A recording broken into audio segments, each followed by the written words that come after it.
কিন্তু এটা বলার পর সাম্প্রতিক কিছু লোক আসছে ওই বাড়ির খাবারগুলো করে নিয়ে, কেউ আমি কেউ নাম ধরছি না, এনই এনই এনই কেউ কাঁকড়া নিয়ে এসছে তো কেউ পায়েস নিয়ে আসছে, কেউ মাছ নিয়ে আসছে তো কেউ মাংস নিয়ে এসছে, কেউ ডিম নিয়ে এসছে তো কেউ আলাদা জিনিস আনছে, এত কিছু। আমি কি বলছি, ও কেউ গোটা মুরগি তো কেউ হাঁসের মাংস, কেউ ব্রয়লার মুরগি তো কেউ পোলট্রি, কেউ খাসির মাংস তো কেউ ভেটকি মাছের মালাইকারি।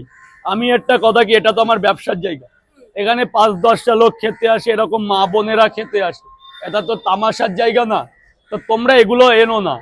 আর কিছু লোক কি করছে, পরোটার পরে এটা দাও ওটা দাও, সেটারে আমার পরোটা আমার তরকারি আমার ডিসিশন না, ডিসিশন তোমাদের মতো কন্টেন্ট ক্রিয়েটার দাও, এটা এনে দাও, পাঁচফোড়ন দাও, লবঙ্গ দাও, মেথি দাও, এগুলো কোন কোন এগুলোকে আমি পছন্দ করি না।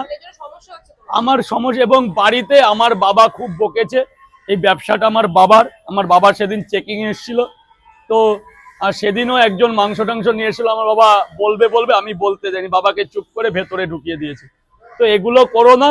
কাউর যদি আমাকে খাওয়ানোর ইচ্ছা হয়, ধরো আমি তোমার কথাই বললাম, তুমি আমাকে দীর্ঘদিন ধরে দাদা বলে ডেকে এসছো, তো তুমি একদিন মাসি মেশো বলতে পারে, কিরে তো রাজুদাকে একদিন ইনভাইট কর, তো একদিন ইনভাইট করো, আমি আমার ওয়াইফ আমি তোমার বাড়ি গিয়ে দুটো ডাল ভাত খেয়ে আসবো। কিন্তু এই জায়গাটা আমার ব্যবসার জায়গাটা, ডাল ভাতের জায়গা করো না।